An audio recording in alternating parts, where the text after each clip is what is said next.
नमस्कार दोस्तों, स्वागत है आप सभी का आपके अपने YouTube channel smart education support में। इस वीडियो में डिस्कस करेंगे यूपी बोर्ड की कक्षा 10 के मैथ के पेपर के बारे में, जो कि आपका आज यानी कि 27 फरवरी को पेपर हुआ था। इस पेपर का कोड है 822 HW। ठीक है, तो इस वीडियो में डिस्कस करेंगे इसमें ऑब्जेक्टिव क्वेश्चन आए थे उनके बारे में। तो चलिए शुरू करते हैं। सबसे पहले हम लोग जानते हैं कि इसमें 20 नंबर के ऑब्जेक्टिव क्वेश्चन आते हैं। तो देखिए, पहला जो ऑब्जेक्टिव क्वेश्चन आपका आया था वो इस प्रकार था। हमें दिया है लासा 12 और 21 का 84 है, तो मासा 12 और 21 का क्या होगा। तो इसमें सही ऑप्शन आपका निकल कर आता हो जाता है ए, यानी कि 3। फिर दिया है एक बक्से में 6 नीले 4 सफ़ेद और 8 लाल कंचे हैं। यदि बक्से में एक कंचा यादृच्छा निकाला जाता है तो इसके नीले रंग होने की प्रायिकता। तो 6 नीले हैं, सबको जोड़ देंगे तो कितने हो जाएंगे 18, यानी कि इसमें सही ऑप्शन आपका हो जाएगा 1/3। अगला क्वेश्चन देखते हैं। अगला क्वेश्चन हमें दिया गया है किसी बारंबारता बंटन के बहुलक तथा माध्य क्रमशः 42 और 38 अनुपात 1 इसका माध्य होगा। तो बहुलक बराबर होता है 3 गुणे माध्यक माइनस 2 गुणे माध्य। तो इसमें सूत्र में मान रखेंगे, सही ऑप्शन इसमें बी निकल कर आएगा 36.15। फिर क्वेश्चन नंबर 4 देखते हैं। इसमें दिया गया है उपयुक्त बारंबारता बंटन का बहुलक। तो इसकी बारंबारता सबसे ज़्यादा होती है, वही बहुलक होता है। तो सही ऑप्शन में आप देख सकते हैं 18 है सबसे ज़्यादा बहुलक इसमें, क्योंकि बारंबारता इसकी सबसे ज़्यादा, इसलिए जो इसका बहुलक वर्ग होगा 15 से 20, यानी कि सही ऑप्शन इसमें हो जाता है डी। अगला क्वेश्चन देखते हैं। कह रहा है 52 पत्तों की अच्छी तरह से फेंटी गई गड्डी में से एक पत्ता निकाला जाता है। एक तस्वीर वाले पत्ते से प्राप्त करने की प्रायिकता, यानी कि 52 पत्तों में से एक पत्ता निकाला जाता है, उसमें तस्वीर आएगी, आने की संभावना क्या होती है। तो 52 पत्ते में तस्वीर देखिए कितनी होती है, 3 चक्कू 12। 12 जो होते हैं, एक होता है देखिए इसमें गुलाम का और बेगम का और होता है बादशाह का, यानी कि जो आपके 13-13 के ग्रुप बनते हैं उसमें समेत 4-4 होते हैं आपके तस्वीर के फोटो। तो टोटल हो गए आपके 3 चक्कू 12 आपके होते हैं टोटल तस्वीर वाले फोटो। ठीक है, तो टोटल होते हैं आपके 12 तस्वीर वाले और कुल पत्ते होते हैं 52। तो 12 बट्टे जब 52 कर देंगे, सही ऑप्शन में सी निकल कर आएगा, यानी कि 3/13।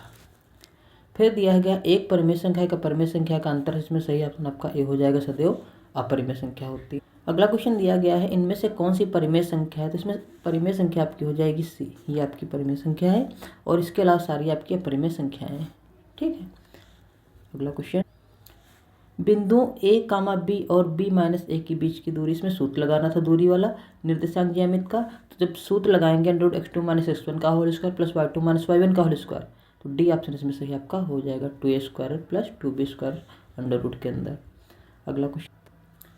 द्विघात बहुपद 4x² - 4x + 1 के शून्यांकों का योगफल। तो इसके शून्यांक निकालेंगे, तो शून्यांक इसके निकल कर आएंगे 1/2 और 1/2, इन दोनों को जोड़ देंगे तो सही ऑप्शन आपका ए हो जाएगा 1। अगला क्वेश्चन देख। कह रहा है रैखिक समीकरणों के युग्म x - y = 8, 3x - 3y = 16, इनका हल क्या होगा। तो देखिए a1/a2 बराबर b1/b2, इसमें कंडीशन लग जाएगी और नहीं बराबर है c1/c2 के, इसलिए इसका कोई भी हल नहीं होगा। बी ऑप्शन में आपका सही हो जाएगा, क्योंकि इसमें कंडीशन ये वाली लगेगी, a1/a2 बराबर b1/b2 और नहीं बराबर होंगे c1/c2 के। अब a1 a2 के मान कैसे निकालेंगे। देखिए x के साथ में a1 हो गया, इस x के साथ में a2 कितना हो गया 3। इस तरीके से मान निकाल कर इसमें रखेंगे तो सही ऑप्शन इसमें आ जाएगा बी। अगला क्वेश्चन देखते हैं। यदि समीकरण x² - kx - 8 का एक मूल 2 है तो k का मान ज्ञात कीजिए। तो x बराबर 2 इसमें रख देंगे, तो हल करने पर इसमें सही ऑप्शन आपका बी निकल कर आएगा, कितना आएगा -2। अगला क्वेश्चन देखते हैं। देखिए समांतर श्रेणी दी गई है और इसका 20वां पद ज्ञात करना है। तो जब आप मान रखेंगे, a का मान 10 रखेंगे, d का मान -3 आ जाएगा, n का मान भी दिया ही है, सूत्र लगा देंगे an बराबर a + n - 1 × d। तो जब हल करेंगे उसमें सही ऑप्शन आपका निकल कर आएगा -47। अगला क्वेश्चन देखते हैं। 10 सेंटीमीटर त्रिज्या वाले एक वृत्त के बिंदु P पर स्पर्श रेखा PQ केंद्र O से जाने वाली रेखा एक बिंदु Q पर इस प्रकार मिलती है। OQ बराबर 12 सेंटीमीटर, PQ की लंबाई ज्ञात करना है। तो इसका हम चित्र बनाया दे रहे हैं आपको। ये मान लीजिए एक वृत्त है, ये यहाँ पर बिंदु O है, यहाँ पर हमने माना स्पर्श बिंदु इसका है P। ठीक है, इसको इससे मिला, एक बिंदु यहाँ पर Q है, इसको इससे मिला दिया और इसको इससे मिला दिया। अब देखिए हमें दिया क्या गया है, OP का मान दिया है 10 सेंटीमीटर ही तो त्रिज्या है, ये 10 हो गई, और इसका मान दिया गया है, और देखिए OQ का मान दिया गया, OQ का मान 12 दिया गया है। अब इसमें एक प्रमेय आपको याद होगी, जब केंद्र से स्पर्श बिंदु पर जो हम त्रिज्या खींचते हैं क्या होती है, इस पर लंब, यानी कि 90 का कोण है। तो ये जो 12 सेंटीमीटर है ये क्या हो गया, कर्ण। अब इस त्रिभुज में हम देखेंगे OPQ में, तो कर्ण स्क्वायर बराबर लंब स्क्वायर प्लस आधार स्क्वायर, तो ये मान लेंगे हमारा आधार, तो आधार निकालेंगे, तो कर्ण स्क्वायर माइनस लंब स्क्वायर यानी 144 माइनस 100, हल करने पर √44, यानी कि सही ऑप्शन में आपका निकल कर आ जाएगा 2√11। ठीक है, इस वाले त्रिभुज में आपको पाइथागोरस प्रमेय लगा देनी है। ये कर्ण दिया गया है, 90 इसके सामने वाली भुजा कर्ण, तो इतना आंसर आपका आ जाएगा। अगला क्वेश्चन, यदि दो घनों जिनमें प्रत्येक का आयतन 8 सेंटीमीटर क्यूब है। अब आयतन 8 सेंटीमीटर क्यूब दिया, हमें पता है आयतन होता क्या है, भुजा क्यूब। आयतन क्या होता है, भुजा क्यूब, तो इसकी भुजा कितनी हो जाएगी, a बराबर 8, a बराबर 2 आ जाएगी, क्योंकि हमें पता है घन का आयतन v बराबर होता है 8 दिया है, और v होता है a क्यूब बराबर 8, तो दोनों और घनमूल लेंगे तो a बराबर आ जाएगा 2। ठीक, फिर जब ये दो घनों को हम मिला देंगे तो इसकी लंबाई जो हो जाएगी 4 हो जाएगी, और ऊंचाई पर भी कोई फर्क नहीं पड़ेगा, और चौड़ाई पर भी कोई फर्क नहीं पड़ेगा। ठीक, केवल लंबाई बढ़ जाएगी 2। तो फिर इसमें सूत्र लगा देंगे, घन आपका पृष्ठीय क्षेत्रफल क्या होता है, घन आपका पृष्ठीय क्षेत्रफल 2LB + BH + HL। इसमें जब हल कर देंगे तो सही ऑप्शन आपका 40 निकल कर आए, तो इसमें सही ऑप्शन आपका हो जाता है C यानी कि 40। अगला क्वेश्चन देख, 14 सेंटीमीटर त्रिज्या के वृत्तखंड के क्षेत्रफल 154 सेंटीमीटर स्क्वायर है, त्रिज्यखंड का कोण क्या होगा।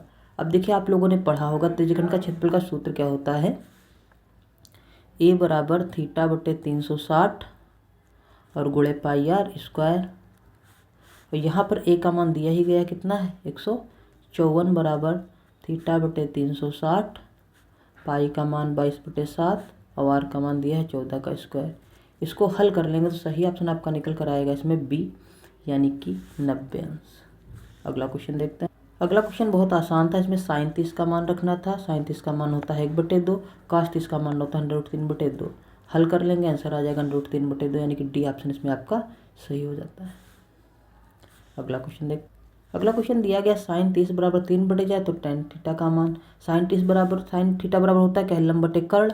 ठीक है, यानी कि इसमें हमें कर्ण दिया गया है 4 और लंब दिया गया है 3, आधार निकालना है, पाइथागोरस प्रमेय लगाएंगे तो आधार निकल कर आएगा √7, और tan थीटा बराबर होता क्या है, लंब बटे आधार, लंब है 3, आधार √7, तो सही ऑप्शन इसमें ए हो जाएगा √3/7। अगला क्वेश्चन देखते हैं, cos a + cot a 1 - cos a। इसको जब आप हल करेंगे, पहले cos a के मान रख देंगे 1/sin a, cot a की जगह रख देंगे cos a/sin a। फिर जब इसको हल करेंगे तो इसमें सही ऑप्शन आपका निकल कर आएगा D यानी कि sin a। अगला क्वेश्चन देखते हैं, 1 - tan² है 1/cot², इसमें भी tan और cot को sin cos में रख देंगे मान, तो सही ऑप्शन इसमें B निकल कर आएगा आपका -tan²a।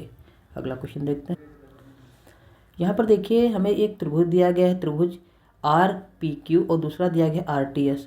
इस त्रिभुज में देखिए जो ये PQ है ये इसके समांतर है, किसी त्रिभुज में दो समांतर हो जाती हैं तो ये दोनों त्रिभुज, ये छोटा वाला त्रिभुज, ये पूरा त्रिभुज, ये समरूप हो जाएंगे। जब समरूप हो जाते हैं तो इनकी भुजाओं का अनुपात समान हो जाता है, यानी कि यहाँ पर हो जाएगा RT/TP और बराबर RS/SQ। इसमें आप मान जब रख देंगे तो मान निकल कर आ जाएगा, RT का मान हमें निकालना ही है, और TP का मान देखिए कितना दिया गया है 2.8, और RS का मान 1.5 और SQ का मान 3। हल कर देंगे तो इसमें सही ऑप्शन आपका D निकल कर आ जाएगा। ठीक है, तो आई होप आप लोग के सारे क्वेश्चन सही हुए होंगे। हमें जल्दी से आप कमेंट बॉक्स में कमेंट कर ये बताइए कि आप लोगों के 20 में से कितने क्वेश्चन सही हुए। ठीक है, आई होप आप लोगों के सभी के 20 में से 20 क्वेश्चन सही हुए। और अगर आप लोग इसमें से आगे क्वेश्चन चाहते हैं तो जल्दी से हमारे चैनल को सब्सक्राइब कर दीजिए, कमेंट करके बताइए कि आपको कुछ क्वेश्चन में कोई प्रॉब्लम थी, उस क्वेश्चन आपको सोल्यूशन मिल जाएगा। ठीक है, जो ये बहुकल्पी है इनका भी आपको सोल्यूशन नेक्स्ट वीडियो में मिल जाएगा, एक क्वेश्चन का स्टेप टू स्टेप। तब तक के लिए वीडियो देखने के लिए धन्यवाद। Thank you very much.